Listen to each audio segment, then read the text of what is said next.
Bismillahirrahmanirrahim. Ahlan wa sahlan wa marhaban bikum. Rabbi shrah li sadri wa yassir li amri wa hlul 'uqdatam min lisani yafqahu qawli. Rabbi zidna ilman warzuqna fahman. Taib, kawan-kawan semua, insyaallah fi hadhil fursah nahnu sanastamir. Pada kesempatan kali ini kita akan melanjutkan pembelajaran kita, yaitu tafsir surah Quraisy. Dan kita sudah masuk ke tafsir surah Quraisy dari kitab tafsir Kutubi. Adapun pembahasan yang akan kita kaji di sini ada beberapa pembahasan yang harus kita pahami. Yang pertama, kita akan membahas tentang mengenal surah Quraisy. Kemudian yang kedua, kita sama-sama memahami tentang isi ataupun kandungan dari surah Quraisy. Kemudian yang ketiga, kita akan menjelaskan tentang makna mufradat. Kemudian yang keempat, kita akan sama-sama memahami tentang tafsir surah Quraisy. Kemudian yang kelima, kita akan menjelaskan tentang faedah yang terdapat di dalam surah Quraisy. Baik, kita masuk ke pembahasan yang pertama, yaitu mengenal surah Quraisy. Jadi suratul Quraisy ataupun artinya surah Quraisy, Quraisy artinya adalah suku Quraisy. Jadi Quraisy adalah nama suatu suku. Dan juga surah Quraisy ini dia terdiri dari 4 ayat, dan surah Quraisy ini termasuk golongan surah Makkiyah, yaitu surah yang turun kepada Nabi Shallallahu Alaihi Wasallam sebelum Nabi Shallallahu Alaihi Wasallam hijrah ke Madinah. Dan juga surah Quraisy ini dia terletak di urutan yang ke-106 dari urutan surah-surah di dalam Al-Quran.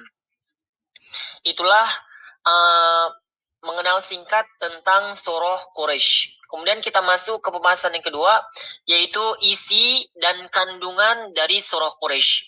Jadi, kandungan dari surah Quraisy yang terdiri dari 4 ayat, ini menjelaskan tentang kedudukan Baitul Haram, ataupun kedudukan Ka'bah. Karena ada kaitannya, ataupun ada hubungan antara surah Quraisy dengan surah Al-Fil. Akan tetapi di sini kita fokuskan terkait dengan surah Quraisy, maka intinya kandungan ataupun isi dari surah Quraisy sendiri secara khusus dia membahas tentang orang-orang Quraisy. Dia membahas tentang orang-orang Quraisy, ataupun dia membahas tentang kebiasaan orang-orang Quraisy. Itulah isi dan kandungan dari surah Quraisy. Akan tetapi para ulama juga menjelaskan bahwa antara surah Quraisy dan surah Al-Fil ini sangat berkaitan. Sangat berkaitan, sangat erat kaitannya antara surah Fil dan juga surah Quraisy.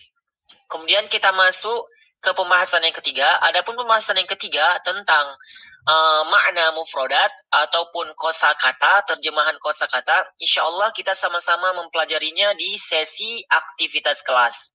Dan sekarang kita masuk ke pembahasan yang keempat, yaitu tafsir surah tafsir surah Quraisy. Adapun tafsir surah Quraisy, kita masuk ke ayat yang pertama. Bismillahirrahmanirrahim. Li'ilafi Quraisy, yang artinya karena kebiasaan orang-orang Quraisy. Jadi di ayat yang pertama di sini ada penyebutan Quraisy ataupun suku Quraisy. Jadi kita jelaskan sedikit siapakah suku Quraisy ya. Apa sih keutamaan mereka sampai mereka disebutkan di dalam Al-Qur'an. Jadi jelaskan bahwa Quraisy ini adalah salah satu kabilah yang paling mulia yang ada di Jazirah Arab. Ya, merekalah kabilah yang diamanahi untuk mengatur beberapa urusan di kota Mekah. Sehingga Allah Subhanahu wa taala mengkhususkan penyebutan mereka di dalam surah Quraisy ini. Ya, seperti contohnya suku Quraisy ini mereka memiliki tanggung jawab dalam hal memberi makan orang-orang haji, dan juga mereka juga termasuk orang yang mengurus makan dan minum kepada orang-orang jamaah haji, dan juga tempat tinggal, gitu ya. Makanya mereka mendapatkan kekhususan terkait dengan apa? Terkait dengan surah ini, gitu ya. Kemudian juga tempat tinggal. gitu ya. Makanya mereka mendapatkan kekhususan terkait dengan apa? Terkait dengan surah ini, gitu ya. Kemudian jadi di kota Mekah ya, di kota Mekah itu keturunan Quraisy ataupun suku Quraisy lah yang paling dominan ataupun suku yang paling besar ya. Bahkan dijelaskan, para ulama menjelaskan bahwa eh, bahwa suku Quraisy lah suku yang paling banyak yang tinggal di Mekah. Bahkan dijelaskan bahwa eh, ketika itu seluruh penghuni kota Mekah merupakan orang-orang Quraisy. Oleh karena itu, Allah Subhanahu wa taala membuka ayat yang pertama dari surah Quraisy dengan liila fi Quraisy, yang artinya karena kebiasaan orang-orang Quraisy. Apa kebiasaan mereka? Itu akan dijelaskan di ayat yang kedua dan juga di ayat yang ketiga. Dan juga di ayat yang pertama ini menjelaskan tentang persatuan orang-orang Quraisy, baik dalam perniagaan ataupun dalam saling membantu. Kemudian kita masuk ke ayat yang kedua. Ila fihim rihlatasyita'i wassaif, yang artinya yaitu kebiasaan mereka berpergian pada musim dingin dan musim panas. Jadi di ayat yang kedua ini sebagai pelengkap dari ayat yang pertama. Yang dimana di ayat yang pertama tentang kebiasaan orang-orang Quraisy. Apa itu kebiasaan mereka? Ila fihim rihlatasyita'i wasraif, yaitu kebiasaan mereka itu berpergian pada musim dingin dan juga pada musim panas. Dan yang dimana kebiasaan orang-orang Quraisy, mereka berdagang saat musim dingin dan juga saat musim panas. Yang dimana kebiasaan mereka jika musim dingin, orang-orang Quraisy biasanya berdagang ke Yaman, sementara jika musim panas mereka berniaga ke negeri Syam. Jadi ayat yang kedua ini juga menjelaskan tentang keamanan orang-orang Quraisy, yang dimana mereka sebelum terjadinya Ashabul Fil ataupun sebelum terjadinya penghancuran Ka'bah ataupun tentang kisah Ashabul Fil, tentang tentara bergajah, orang-orang Quraisy juga mereka sering ataupun masih aman ya tatkala melakukan dua perniagaan ini, baik itu ke tanah Syam maupun ke tanah Yaman.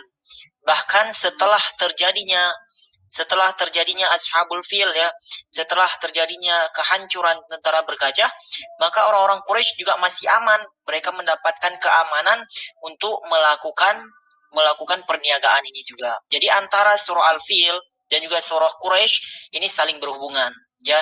Dan kedua perkara di atas, maksudnya perniagaan ke tanah Syam dan juga ke tanah Yaman ya, ini dapat terjadi karena Allah Subhanahu wa taala memberi keamanan kepada mereka ya.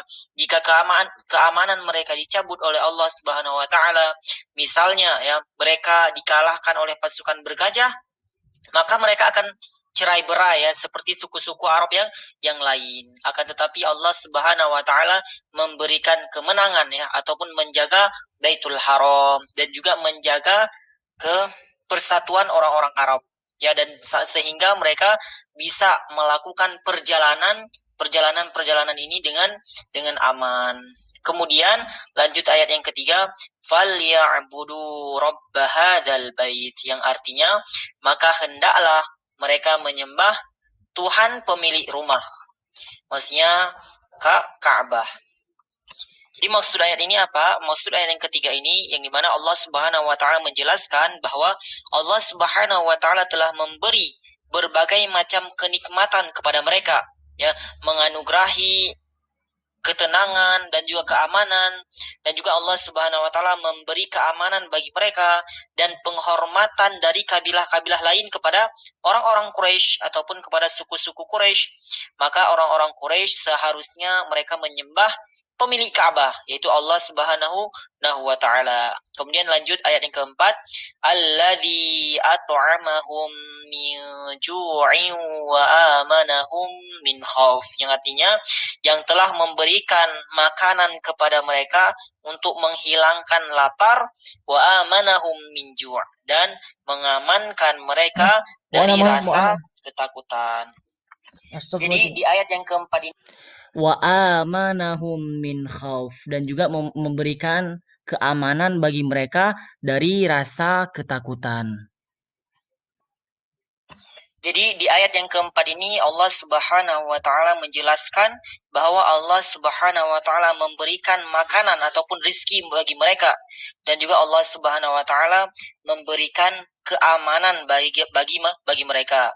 Inilah kenikmatan yang luar biasa yang diberikan oleh Allah Subhanahu wa taala kepada orang-orang Quraisy. Mereka tidak pernah kelaparan di kota Mekah, padahal kota Mekah tandus dan kering karena tidak ada tumbuhan, sungai ataupun lautan. Namun, orang-orang Quraisy tidak pernah kelaparan. Selain itu, mereka juga tidak ditimpakan oleh ketakutan ataupun diganggu oleh orang lain karena setiap orang menghormati Mekah, gitu ya. Oleh sebab itu, siapapun yang memasuki kota Mekah akan merasa aman, ya. Sesungguhnya keamanan merupakan kenikmatan yang besar ataupun kenikmatan tersendiri. Bahkan orang yang memiliki harta tetapi tidak aman, ia tidak akan dapat hidup dengan tentram. Seseorang dikatakan ketentraman jika kebutuhan duniawinya dan rasa aman terpenuhi. Oleh sebab itu, benarlah sabda Nabi Shallallahu Alaihi Wasallam. Nabi Shallallahu Alaihi Wasallam bersabda, "Man asbaha minkum mu'afan fi jasadihi, aminan fi sirbihi, indahu qutu yaumihi, faka'annama hizat lahud dunya." Yang artinya, barang siapa di antara kamu masuk pada waktu pagi dalam keadaan sehat badannya, aman pada keluarganya, dan ia memiliki makanan pokoknya pada hari itu, seolah-olah seluruh dunia dikumpulkan untuknya. Itulah hadis yang menjelaskan tentang keamanan dan juga rizki. Ya, jadi pada intinya surah Al-Quraisy ini memberikan pelajaran ataupun kita bisa mengambil faedah bahwa apabila seseorang diberikan kenikmatan dan kemudahan oleh Allah Subhanahu wa taala, ia hendaknya bersyukur kepadanya. Hal ini seperti pernyataan Allah Subhanahu wa taala kepada orang-orang Quraisy bahwa mereka diberikan keamanan, kemudahan, dan rizki sehingga Allah memerintahkan mereka untuk menyembahnya ataupun menyembah Allah Subhanahu wa taala semata. Jazakumullahu khairul jaza. Insyaallah nanti di sesi aktivitas kelas kita akan bahas secara detail terkait dengan surah ataupun tafsir surah Quraisy. Jazakumullahu khairul jaza. Wassalamualaikum warahmatullahi wabarakatuh.